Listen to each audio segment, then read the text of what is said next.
Hey, what's up, ladies and gentlemen, boys and girls of all ages, shapes, and forms, and welcome to another episode of Animu Wut Do. We made it to season 2, episode 2. That's double twos. Congratulations, everybody.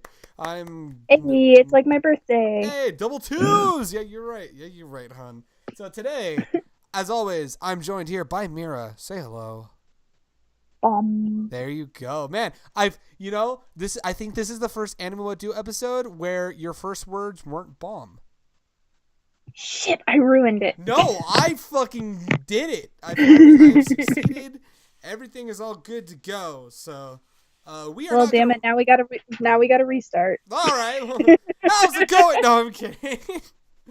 But yeah. So we're here. It's time for another episode of Animu Wut Do, and what are we going to do today? We are going to talk about a show. This is an episode about a show that's fucking incredible. And more people need to fucking watch this goddamn show. It's a show, I mean, you already know the name of the show because it's on the fucking screen, but it's a show described by Anime News Network as nothing makes the Great Depression sexier than alchemy battles and good-looking mafia hitmen. We're talking about Baccano! It's Baccano. It's not Baccano. Pronounce it right, idiots. Oh, it's Baccano! So we are... Shots fired, no names in particular. Boosh! Yeah, fuck you, Watch Mojo. Anyway, welcome to our discussion on Baccano. As always, we already introduced ourselves. I'm Greg. You're Mira. We're going to be talking about this show. It's a really good show. So before we kind of get into the meat of everything, for the uninitiated, those who maybe haven't heard of Baccano, First of all, what rock have you been under? Second of all, how have you watched Durarara and not watched Baccano because they were made by the same dude? Baccano came first. In fact, we'll talk about it in a little bit, but there's a couple characters that were in Durarara that are actually from Baccano, and we'll talk about that in a little bit, and it connects the universes together, and it's a cool little thing.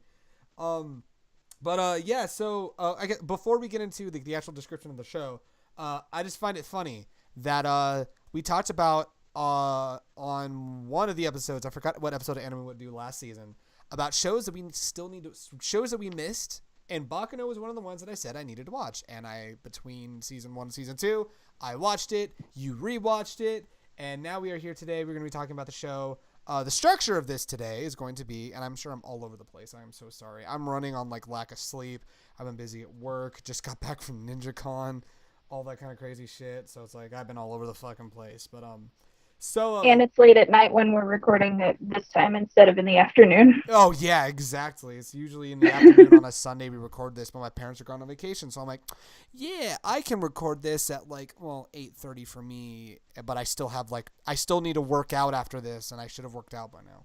But it's all good because we're talking about an awesome show. So I just found it funny that all of a sudden we got to we're talking about a show that last season I said that I had missed and I wanted to watch. And that's cool. Yay, you did it. It's funny because the other show I talked about was Durarara, and that's next on the list of shows to watch. But good.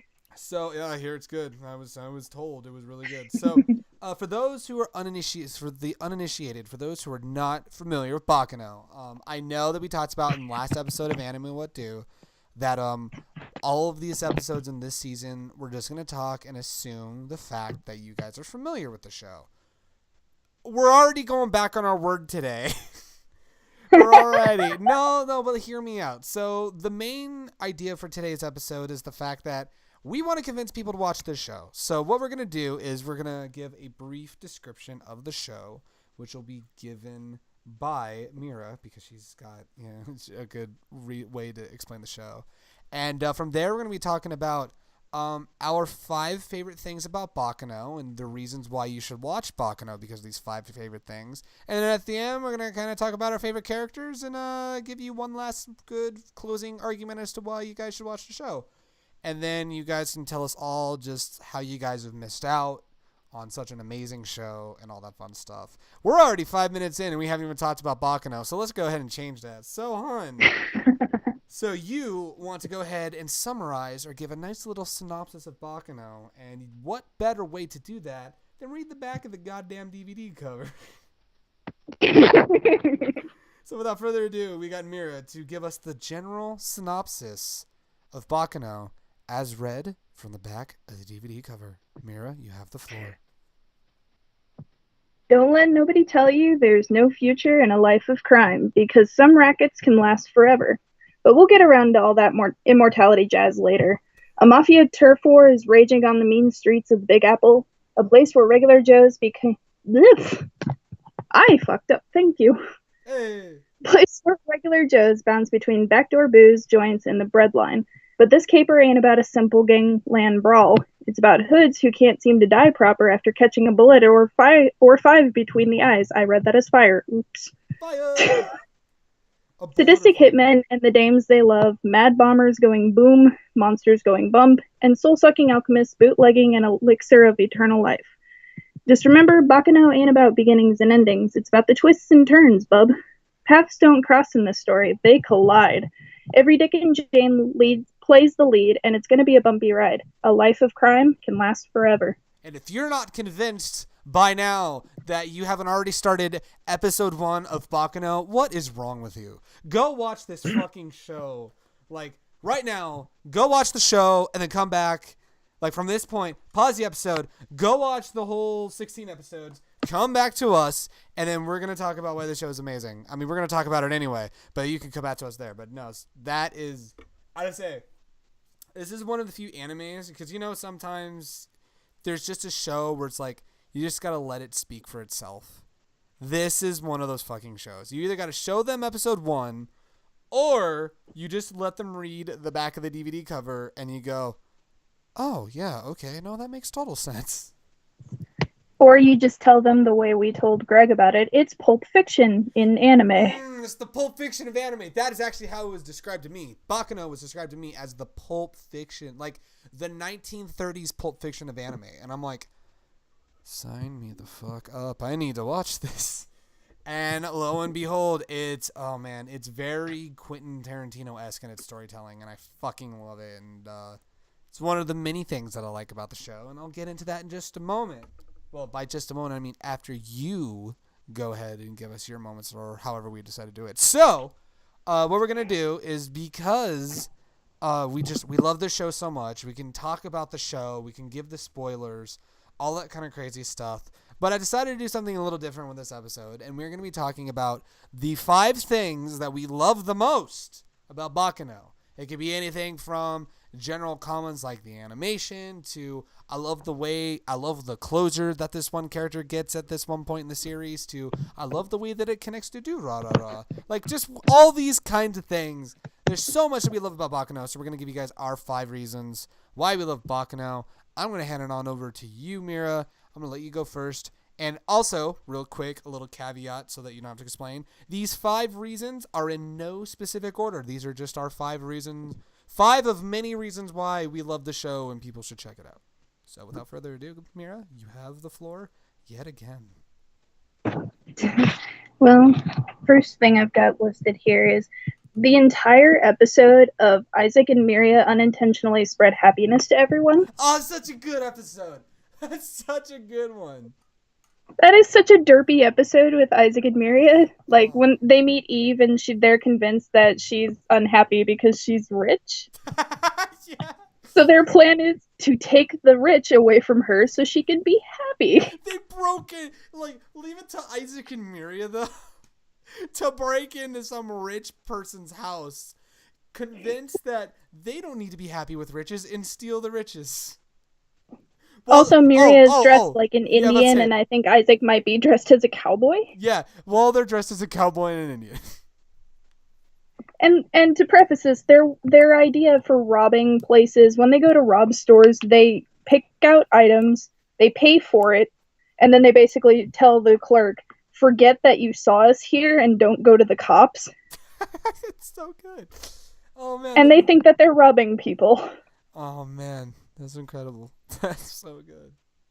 It also helps that Tatum and Caitlin Glass voice those 2 characters, They're so it's perfect. Just like... Their chemistry together is awesome. Especially Tatum is just, oh my goodness. I'm gonna get into my comments about how to watch the show when I get to my 5 reasons. But yeah, I will touch on that because there's a lot to talk about with the voice cast and whatnot. But No, that's a good fucking episode. I forgot. Because, like, that kind of comes after some heavy episodes, too. Because, like, there's some, like, crazy shit that happens, and then all of a sudden you see the name of the next episode is Isaac and Mira unintentionally spread happiness to everyone, and I'm all, oh boy, this is going to be good. Any episode. It also makes it better that the episode before, like, they give the previews for the next episode, and it's Isaac and Mira wondering who these Isaac and Mira are and why they're spreading happiness to everyone. They're so confused about the other Isaac and Mira, and it's like, what? Huh? They're so confused by the title screen. It's like, who are these two? It's so good. It's so incredible. Like, these idiots. Yeah, right? Oh, man. Can we just make the sixth reason for both of us that you need to watch the show and why we love it is just Isaac and fucking Mira? Those two are fucking incredible. Just the voice cast in particular is a reason why you should go watch it, because Jesus fuck, there's, like, it's littered with amazing voice casts. That's good stuff. Good stuff indeed. So, all right, what is your next reasoning? Firo's introduction when you first meet him. Oh, that's with the hat, right? Is always one of the funniest things I've ever seen, because the very first time you see him, Carol is talking with, the narrator, basically. Yeah. And she's trying to decide who the main character of this story is. So she points at Firo and says, well, he's main character-ish. And so he gives money to a guy that's basically saying, God is watching your actions and everything. He will reward you. He gives him money, walks away. The guy, attacks Firo with a knife, cuts off a few of his fingers. Firo's fingers grow back, and Firo looks at him and goes, haven't you heard I'm Firo Procenezo of the respected Martello family? Well, did ya? And punches him in the face. Well, did you? In the face. And the narrator is like, I see what you mean by main character. For some reason, I thought it was for some reason, I'm fucking idiotic. For some reason, I thought the scene you were talking about was when he's in the hat shop with Misa, and he's just like so happy he's got a goddamn hat. I love that scene too, but yeah, Firo's very first introduction was the guy money. That is good. It's just well, have you? It's like, I haven't heard him. Just the way Todd does that line, I'm like, oh my god, Firo. Man, more people need to give love to Firo to Todd. More people need to tell Todd Haberkorn how great he was as Firo, because he was For great. real. Yeah. If you can't tell already, we watched this dub. There's a reason. I'm going to get into it. I promise. Yeah, I will explain why I'm an advocate for this dub, but it's fantastic. I think I'll make the claim later, but no, fucking yeah, Firo's a great character, and then it's like he shows up at the beginning and then he disappears, and halfway through it's like, oh, there he is. Oh, there you go. Oh, there you are. Nice. It's like, oh. Oh, well, there you go. It's pretty great. So, all right. So, what's the next thing that you love the most about Baccano? Jacuzzi and Niece's first kiss. That was an adorable little moment, and Niece is taken so aback. She's just like, oh no, that was our first kiss. You mean you've been together for 10 years and you haven't macked up on her? I love after that scene when Jacuzzi is like, yeah, that was our first kiss. It's all, what do you mean that's your first? You two have been together for 10 years and that's the first time you macked on her? I'm like, oh, all right. And it's great because, it's coming from a tense moment where Jacuzzi is like, be safe, take care of yourself and everything. And he's, make sure you get back here safe. Kiss. And then runs off. And Niece is just flustered as hell. She's like, Niece, who's usually like this, she's just boisterous, crazy, awesome, outspoken, extroverted character. She's just like, and a bomb freak. She blows everything up. Everything is blown up. Just everything. Oh, look, explosions. Dude. It's also a surprise because Jacuzzi, anytime you see him, he's scared, he's crying, he's getting upset for everything, and then suddenly he just takes charge and kisses Niece and then runs out. He's the one that kisses Niece, which is pretty great. I'm just like, aw. It's like, oh, that's adorable. That was a good scene. I remember when I got to that and I texted him all, Hun, this is happening. Is this canon? It's like, well, they kiss, so I think it's canon. Like, yes, very much canon. Very much so. Thank God. Oh man, so that's number 3, right? Trying to hmm remember. And what's number 4? Um, Firo protecting Ennis from Oh Slizzard. yeah, that's towards the Slizzard. Slizard. Oh Because man, Ennis is she's a homunculus. She was made by Slazard, whatever you say his name. Quartz. Schmorgan Heckengard. I don't know. Evil douchebag is what I call That's him. what he is though. Like he's fucking evil. She basically is made on the whole thing of like, she is made from his thoughts and everything. If he wills it, she will die and everything. And Firo basically kind of gives her a reason to live. Yeah.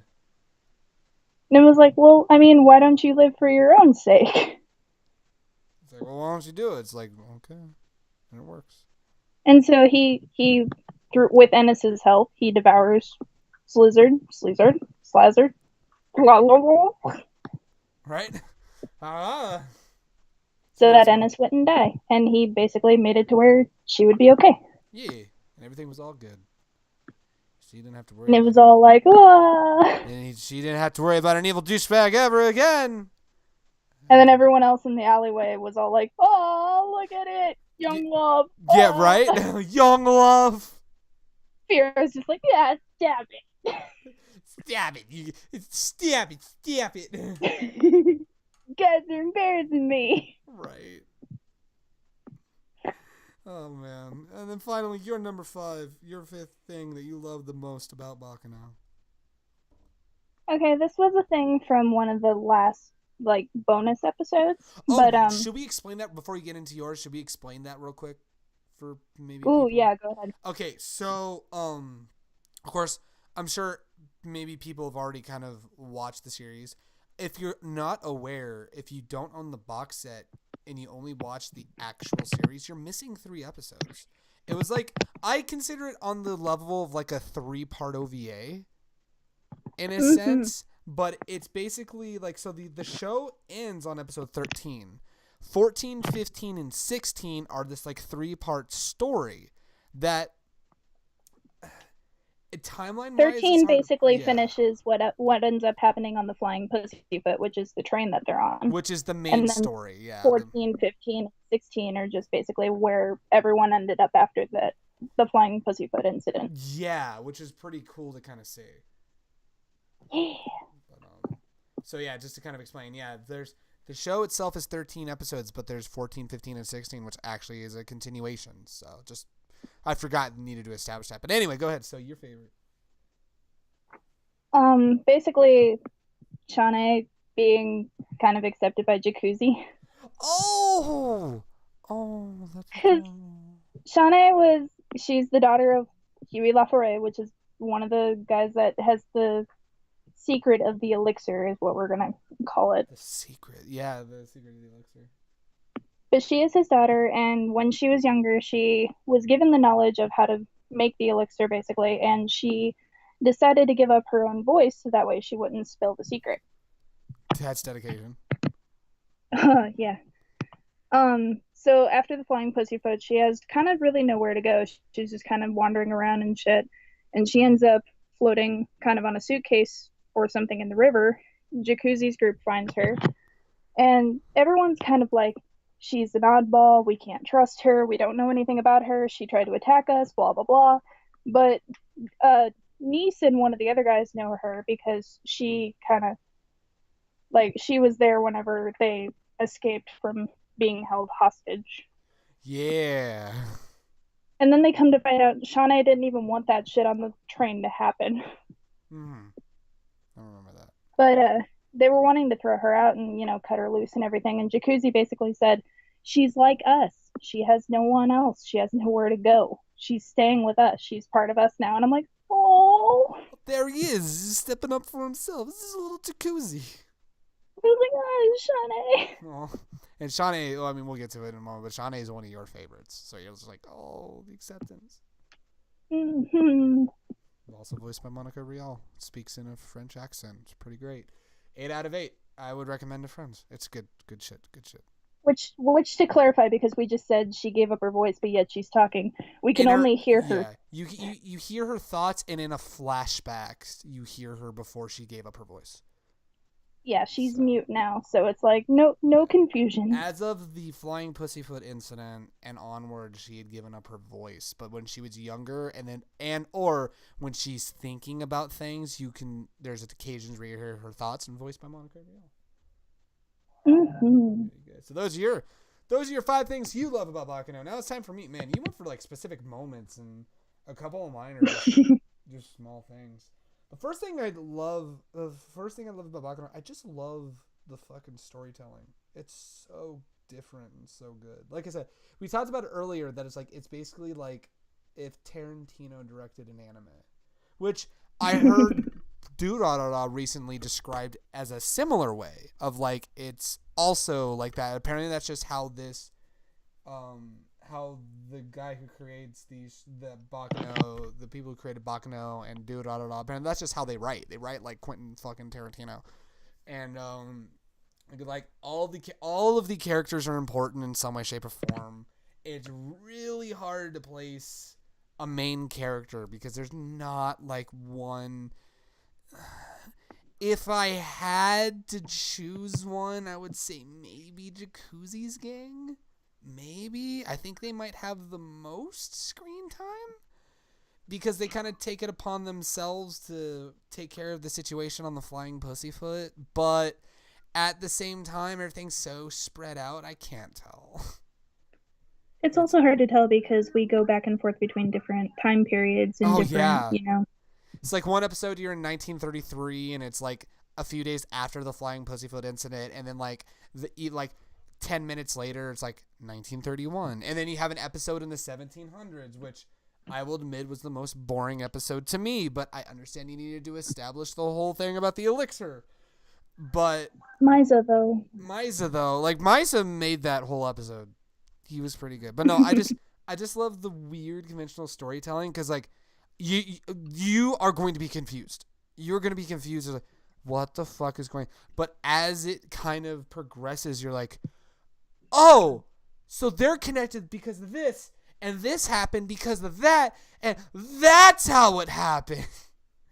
Like, literally each character is connected to each other in some way, shape, or form, whether it be a big connection or a tiny little or like thing. They passed each other on the street when like Isaac and Mira went to go rob a store, because didn't they were going into the store when, was it Misa and Firo were walking out of it? Was it Misa and Firo? Yeah, it was when Firo got his hat. Right. And then like they're leaving as Isaac and Mira are going in, like that's how they're connected. Yeah, things like that. Mm-hmm. And then you have some of the other people, like the thing with Misa and then the little kid, which that was a cool little thing as well. Shesla. Yeah, it's like you think like, man, this kid's a little shit, man. What the fuck is wrong with this kid? And then it's like you find out the whole thing that happened in the 1700s. You're all, oh, and then they have Misa and reunites with him in an interesting, weird way. And I'm like, ooh, man, that was. I cried for him. I was like, you poor baby. Right? Yeah. It's just it's a lot of good stuff. It's a lot of good stuff. I just love the way the story is told. And it's like you get this huge aha moment, like 8 or 9 episodes in. You're like, that's how everything happened. Okay, that's cool. So I just love the storytelling in general. So that's my number one. Number two. Especially because like there'll be a time, like you brought up Isaac and Mira leaving the store when Firo and Misa walked in and everything. Yeah. Or vice versa or whatever it was. Yeah, vice versa. But like they play that scene a couple different times, but one time it'll be from Isaac and Miria's point of view, and then another one will be Firo and Misa's point of view. So you get to see both sides of the same incident. You get to see how each side perceives it. It's pretty fucking cool, and you get that a lot. Number 2 relates to one of my favorite characters. I gotta bring up the name of the episode. Is it? Yes. Episode 4. I just love episode 4. And episode 4 is Lad Rousseau enjoys talking a lot and slaughtering a lot. And that episode is the introduction of Lad Rousseau. So Lad Rousseau is quite the character, let me tell you what. So He is a psychopath. he is the definition of he is. I've said it a few times. He's a little kid in a murder factory. He is a little psychopath in a murder factory, and it's like he really is. Just like he is fucked up in the head. Like he has this thing with his is that his wife or his bride to be? The I think lady it's his girlfriend. is that his girlfriend? Because like she's in a wedding dress, you don't know what the fuck is up with him. But his whole deal is make sure you don't die because I want to be the one who kills you. And it's like he shoots. He of course.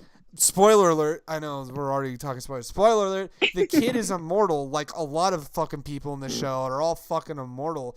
But Lad Rousseau fucking blows the kid's face off with a shotgun before he reheals himself. And it's like Lad literally like there's one point where he finishes like he's on his way to like go shoot up some people and he's skipping down the hallway and he's like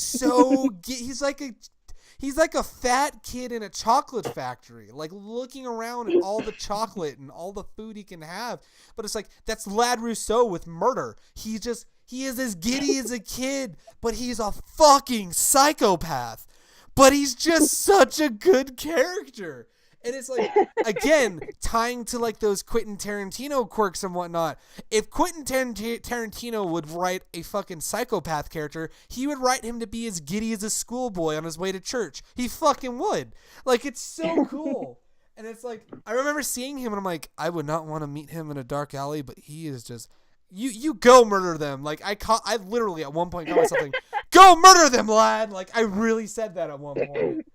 And, yeah, just oh man. And then I think of in that episode when he's in the train car with all the civilians and the one dude comes out to try to go after Lad and he literally beats his face into the ground. Like literally. He just like he keeps punching him again and again like you can't recognize his face. And he's just like talking mad shit about this guy. Like you think you can it's like you think you could come, you think you could take advantage of me? I'm Lad Rousseau. It's like, God damn it, you fucking psychopath. Do you know who I am? He literally is. Do you know who the fuck I am? Literally.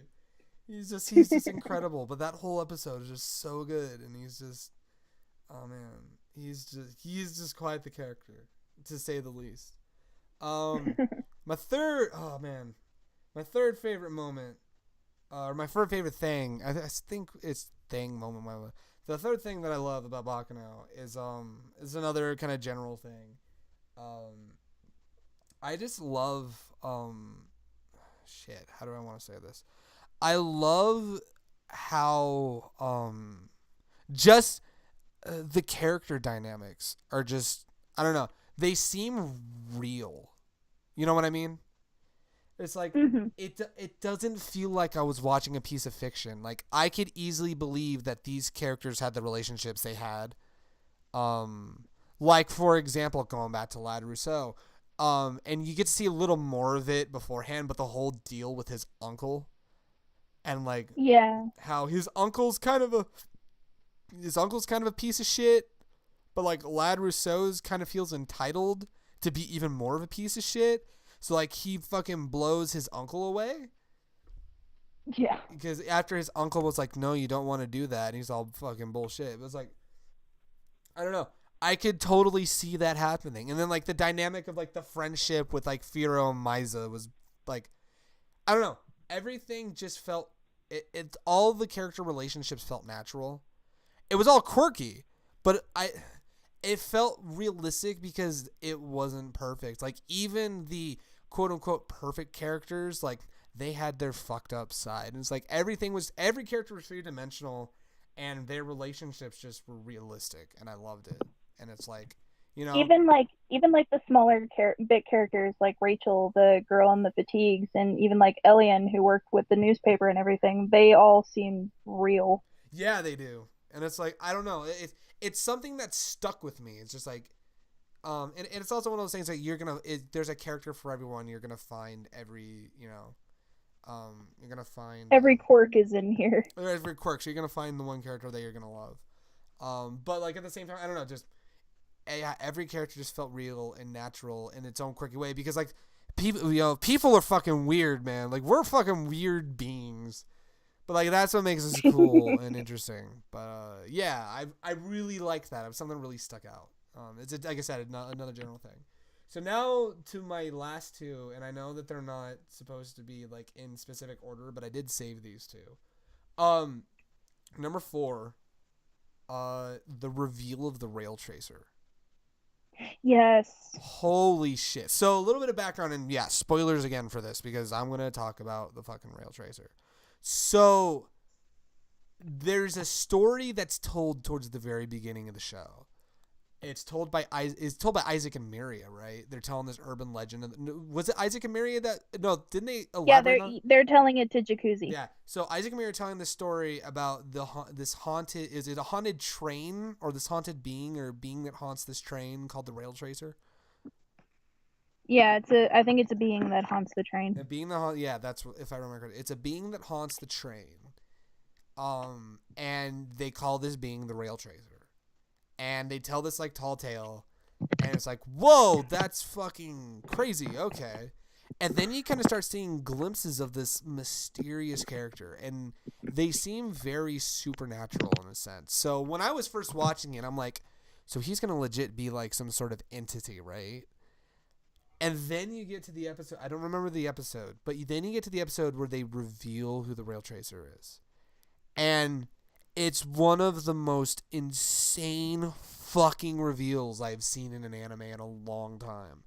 And it's like, they set it up perfectly where it's like, there's enough like mysteriousness to be like, okay, is this a supernatural thing? Like, what the hell is going on with this? I don't know what's going on. It's a pretty creepy reveal too. Oh, dude, because then all of a sudden, because I don't remember if before the actual episode happens, if you see the dude covered in blood. Because you see a guy, because he looks like a ghost, and then you see what looks like a dude like covered in blood, and then you get to the reveal that it's actually a guy named Vino, and Vino formerly known as Claire Stanfield. Yeah, formerly known as Claire Stanfield, who, you'll have to clarify. Did he used to be a conductor, or was that part of his ruse? Whenever you first meet him, he is the conductor for the Pussyfoot. Yeah, but he's not a real conductor. He's an insane, like, all of a sudden you see out of nowhere, like, two of the conductors, because, like, you see that the two conductors have been brutally murdered. And you're wondering what the fuck happened, and they think it's the Rail Tracer, and that's how they kind of build that whole thing up. And then it goes backwards, and you see the whole thing with Claire Stanfield, and it's like, you just find out he loses his shit, he kills these two dudes, bathes himself in their blood, and just starts going to kill people, calling himself the Rail Tracer. And which makes it even cooler, like when Claire finally goes up against Lad, because he finds out Lad is kind of the reason why Tony, the older conductor in the beginning, was killed. Yeah. And it's because like Tony was the one that taught him everything about trains and being a conductor. Yeah. And it's like, then you have that whole thing of like, it's like the battle of the two psychopaths. And it's like, that is just fucking awesome. And then, in its own, as a kind of a side, kind of like point A, I love his whole deal with Shawnee. Yes. How he basically says, marry me and I will take care of this. Meet me at this carve your stop. answer in the roof, on the roof of the train. Yeah. And like meet me at some point. And that plays into the bonus 3 episodes too. And they got this whole great moment at the end where, like, of course, knowingly enough, everything's on fire at this one point. Don't ask me to remember how, but everything was on fire at some point. And he's standing there with Shawnee because, like, he has this whole thing of, like, I'm going to marry this woman. And then he's all, we can be friends first, but as long as I can eventually marry you. I'm like, that's strangely adorable for you. Well, I mean, he set it up, too. He's like, We can start off as friends, sure, but do you think in time you'll learn to love me? I was like, Yeah. oh. Oh, I have feels for this murderous psychopath. Well, Jacuzzi was even like, should we trust that guy? I don't know him. Should And we? Niece was like, well, Shawnee seems to know him. And besides, she looks a little happier, doesn't she? And you see her Oh, just smiling. she I was like, finally smiles. And it just happens to be, again, goes with like the relationship of the characters. It just makes sense that the quiet mute trying to protect her family secret ends up with the crazy psychopath who calls himself the Rail Tracer.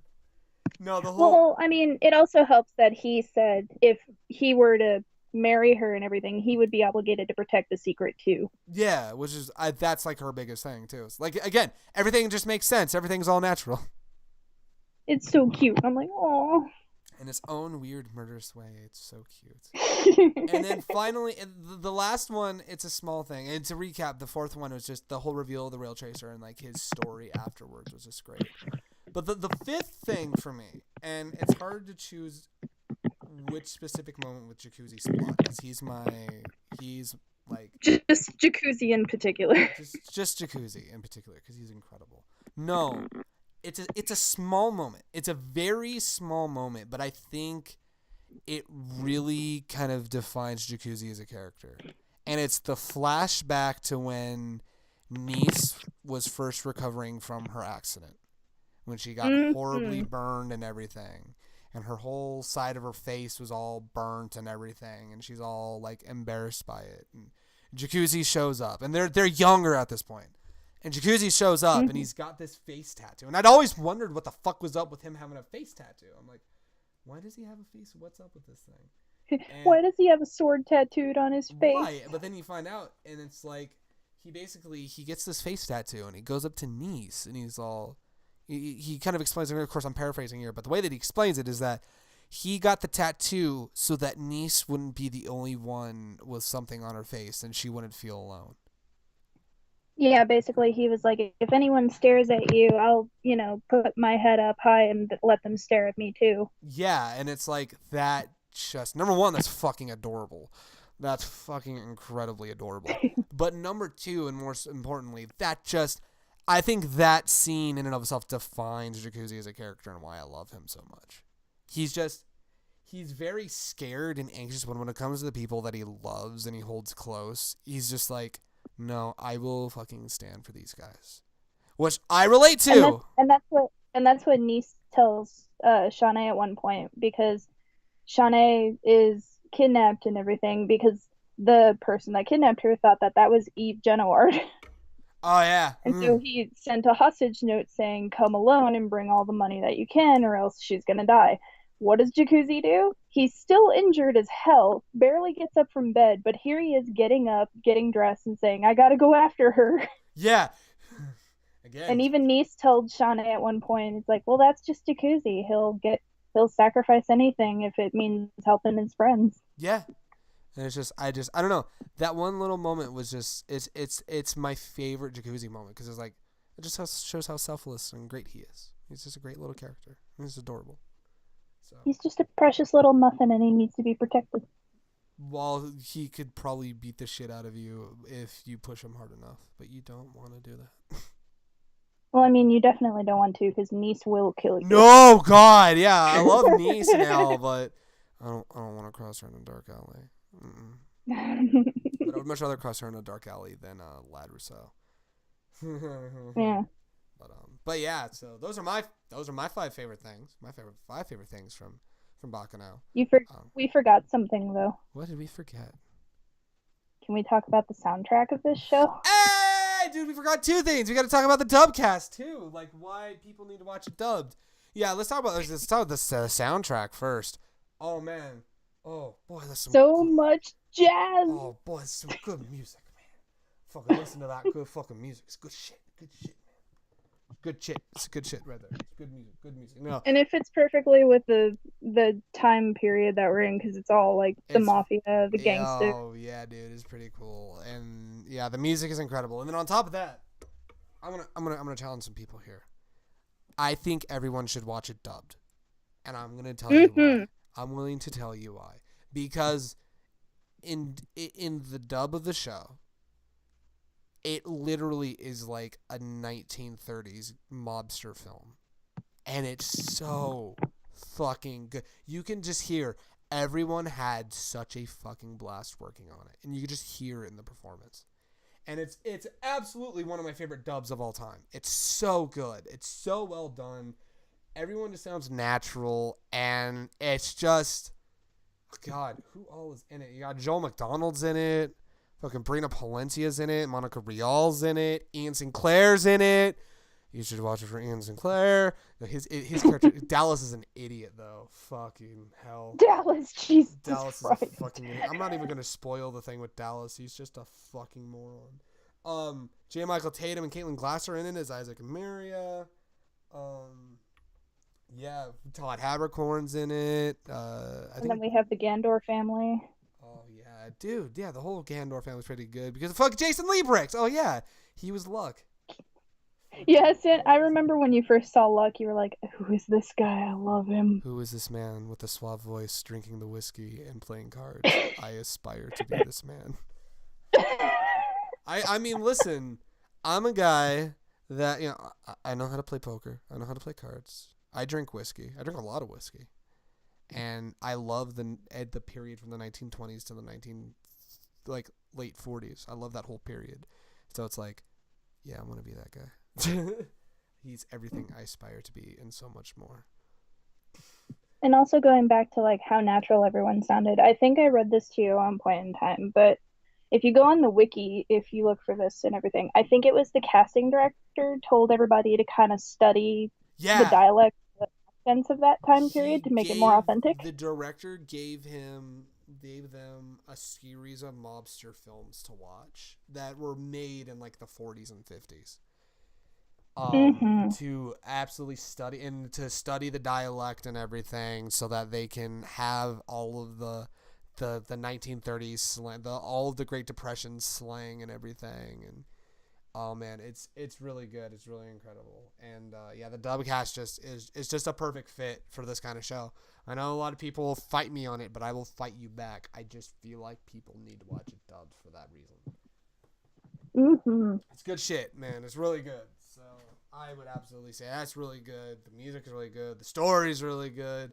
I like the connection that Baccano has to Durarara, which is, if anyone who's watched Durarara, I only know this because May told me that there's a couple. May had told me there's a couple characters from Baccano that show up in Durarara, and come to find out it's Isaac and Mira, which when you see the end of the show, it makes complete sense. And it was recently revealed at a Durarara panel that one of the people who worked on Durarara said that is not just a reference, that Baccano and Durarara take place in the same universe. And I'm like, that's fucking awesome. And it's like, oh. And I know exactly what scene in Durarara it is. I was just like, that's Isaac and Mira. I need to watch Durarara, but apparently, of course, you'll see them in different outfits. They're in blue, like Shinsengumi uniforms, and they have like top knot wigs. Why am I not surprised? It's great. Why am I not surprised? Of course, these two idiots would. They absolutely would, man. Let me tell you. Now, if only it was Tatum and Caitlin reprising it for that cameo, but it's not. They kind of, well, that goes into the legal sense of like, Funimation did Baccano and Aniplex, Aniplex distributes to LA, but it was I want to say Bang Zoom did Durarara. It was either Bang Zoom or no, it was Viz. Viz Media did Durarara. Right. Okay.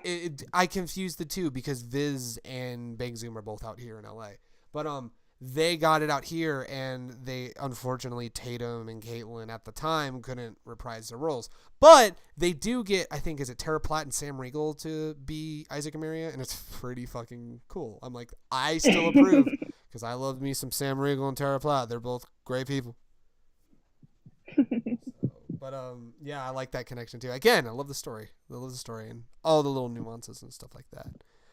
I guess real quick, before we wrap up this episode, do you want to quickly go through our 5 favorite characters? I mean, we can. Yes, why not? Let's go through our 5 favorite characters. Do you want to go first this time? Sure, I will go first. No. Did I throw you under the bus again? Yeah, I wasn't ready. But I'm it's okay. sorry. It's okay. I will go first. So, the first favorite character is Jacuzzi. Because Jacuzzi is amazing. Yeah. Jacuzzi's incredible. And I love him. He's a little fucking, like, anxious ball of, like, protection that needs to be had. And he's pretty great. I love Lad. I already talked about Lad. I already told you why I love Lad. He's like a kid in a murder shop. He's pretty great. My third favorite character. I'm just gonna breeze through these. I'm trying to look through. I'm looking at the cover to refresh my memory. I'm sorry. What was that? I said Claire. Well, he's gonna be my dramatic reveal for the answer. Number 3 is Claire. Sorry, I was trying to help. No, I knew what I wanted to end with. I knew I wanted to end with the Rail Tracer, but now he's my number 3. How do you feel now, hon? Sorry, I'm a horrible person. Well, no, I can still tie this. Yeah, you're totally a horrible person. So yeah, number 3 is the Rail Tracer, aka Claire, aka Vino. Number 4, I love Shawnee. Shawnee is incredible, and she's beautiful, and she's great. Shawnee is awesome. And number 5 is the collective hive mind of Isaac and Mira. And it's hard for me to choose just 5 characters because I love more than just 5 characters. Like, I love Luck. Dallas is a fucking idiot, but he's fun to watch. I love Nice and all of the other of Jacuzzi's squad. They're great. Firo and Ennis and Misa are all incredible. Yeah, there's just too many fucking characters, man. Too many. Too fucking many characters. Too many characters. Too many cooks. Anyway, so what are your 5 favorite characters? Okay, so I have to start with my number 2 because she was my number 1 at first, but then my number 1 kind of shot up and replaced it. Oh, okay. That's man, you're doing this in an interesting Baccano way, so I wouldn't put it past you. So go ahead. So my number 2 favorite is Shawnee. Shawnee! Because oh my god, this adorable creature, like she is so loyal to her family or what she perceives as her family that it's just like she is literally willing to kill anyone or do anything to protect it. Right. I'm just like, holy shit. Holy shit. Yeah, right. Also, Monica voices her, so that helps. Yo, go Monica. Yeah. Dude, she get my girl. Dude, I mean, you think of some of the characters that Monica voices that aren't in her usual range. I think of Shawnee. I think of she also got like Rize, and it's like girl. Good shit. My queen. Right? Yeah. Seriously, dude, she kills it. She's great voice actor. Shout going out from Animu Wut Do to Monica Real. You're fucking incredible, and I can't hope. We love you, Monica. And you better come out to a con in Southern California soon, so I can tell you in person just how incredible you are. Because you were. Have you sign Baccano and then talk about how crazy Rize is. Alrighty, so second character. Alright, I don't know what order you're going in now. Are you going like 2, 5, 3, 1, 4? I don't know what you're doing. I mean, I could now. Don't. I forgot my order already. I'm sorry. No, it's all good. So I'll just do number 3 then. I was gonna put Isaac and Mira, but I didn't want to cheat, so I switched it to Misa. Misa's great, though. Misa's a great character. Misa is an underrated character that should get a little more attention than he does, because Jesus fuck, Misa. He was one of my few favorites from, like, the 1700 characters. This man, like, I feel so bad for him. He lost his brother, and then he's just trying to keep everybody safe while he's being pursued by asshat. So it's like, bearded asshat of, I don't know. So then, like, at the end of the main, like, show and everything, when it's revealed that Firo and everybody else had a drink of the elixir and that they're not gonna die, and so Misa doesn't have to worry anymore. I was like, oh. It's like, man, you stuck with us assholes forever. That's what I would have said. Like, Misa was so happy. I was like, hug him. Yeah, right? And he protects Firo all the time, so it's like, oh. I love his interaction with the other chick. The chick that in the 1930s is the singer. I love how like Oh yeah. they walk past one another towards the very end, and I'm like that was a cool little interaction. I remember that. That was cool. Yeah. So, now time for your number 5. I don't know. No, number 4. Your third So choice, which is number 4. so my number 4 is since you went with Jacuzzi, I'm gonna go with Niece. Nice. It's not often that I like a lot of female characters, but thankfully, like at least 2 female characters are on this list. Dude, right? Niece is Like great. Jesus fuck Niece. Niece is just like, man, she's a little firecracker. She really is though. She's like a little firecracker. I know it's just aw, Niece. Niece is great. She's always looking out for Jacuzzi. It's like, aw, Niece is nice. protect him. Hey, Niece is nice. Yeah, she is. Hey, spell her name. Nice. There you go. Alrighty, so number 5 for you, which is the 4th character you're revealing. My last one is actually Shezla. Wait, what? Schwarzenegger? What? Like out of left field, Shezla. Wait, okay, no, I gotta hear this explanation. I gotta hear this. Okay, I mean, at first, yes, he seems like a little shit, and he's set out to destroy the other immortals on the train and everything. And it's like, I get it, it's self-protection, but at the same time, what the fuck is going on with you, Shez? It's like, what the fuck is wrong with you, kid? Like, what the... But then, like, you kind of sort of find out what happened before the extra 3 episodes. Mm-hmm.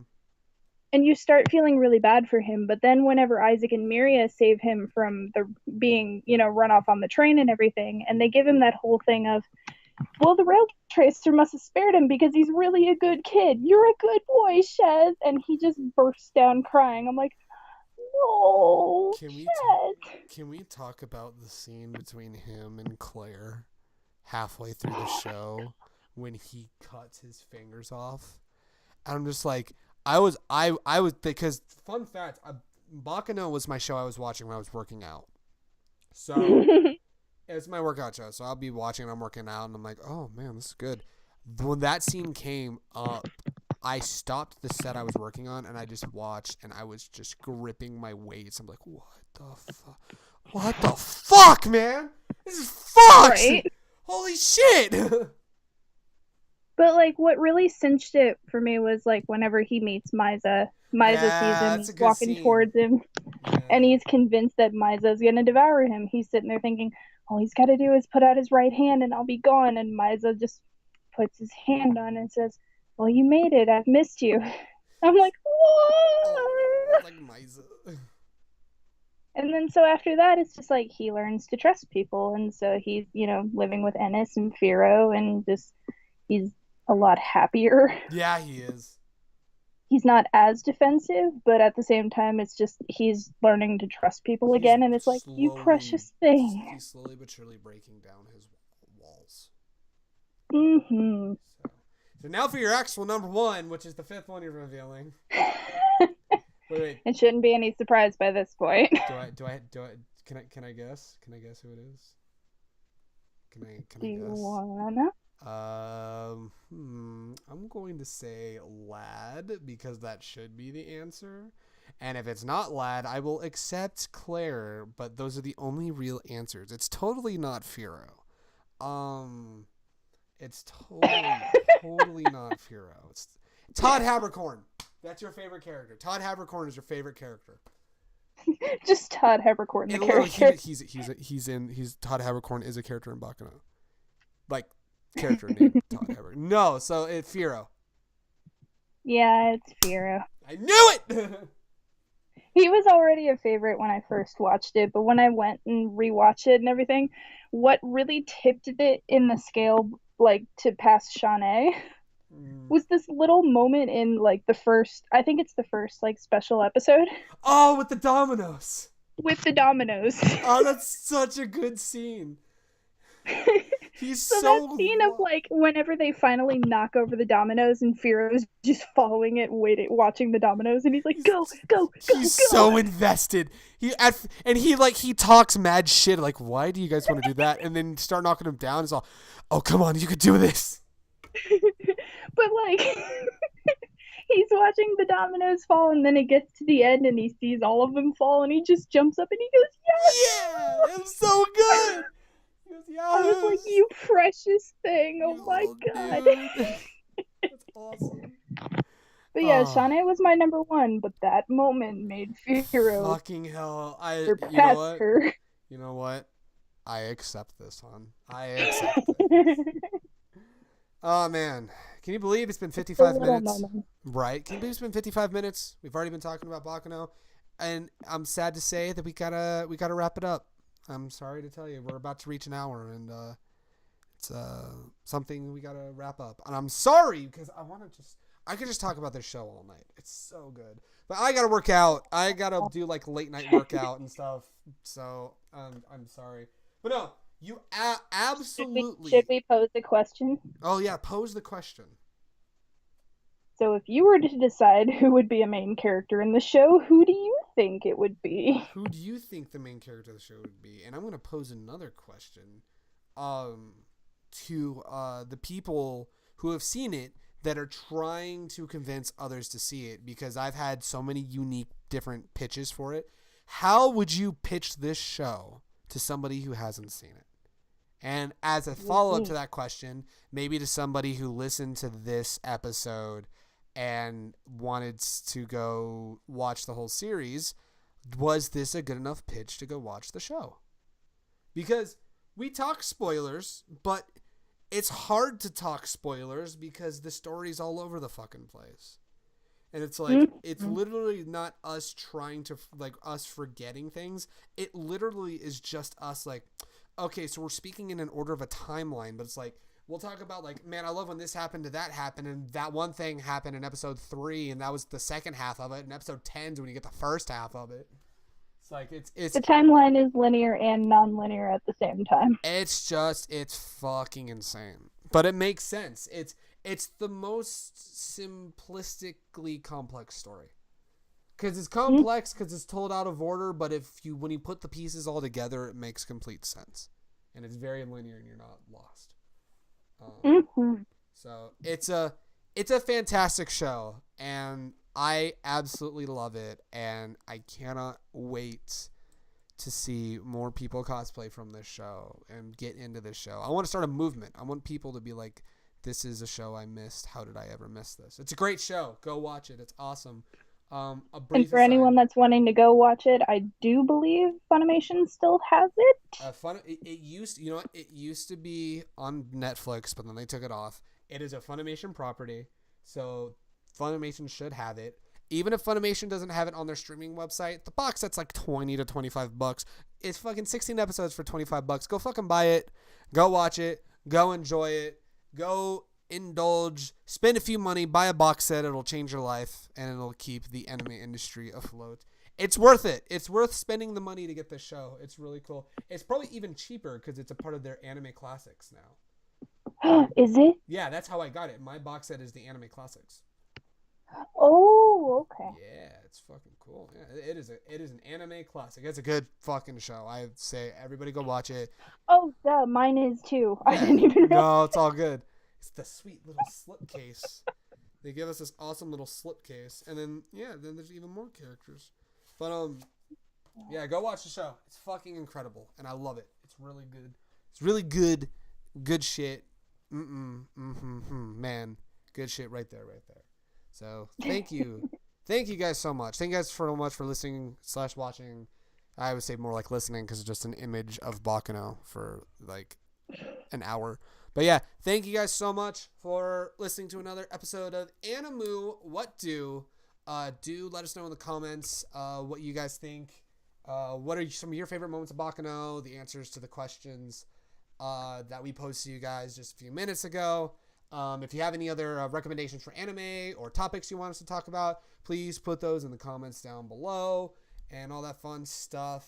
And yeah, thank you guys so much for listening. We'll be back next time for a mysterious topic. We're not going to quite reveal what we've got in the story yet, but with whatever this topic ends up being, it's bound to be a blast. It's going to be one of 3 separate things it could possibly be. but we're not going to tell you just yet. So thank you guys so much. Any closing remarks before we end this? No. I'm the rail tracer. Damn it. Thank you guys for watching.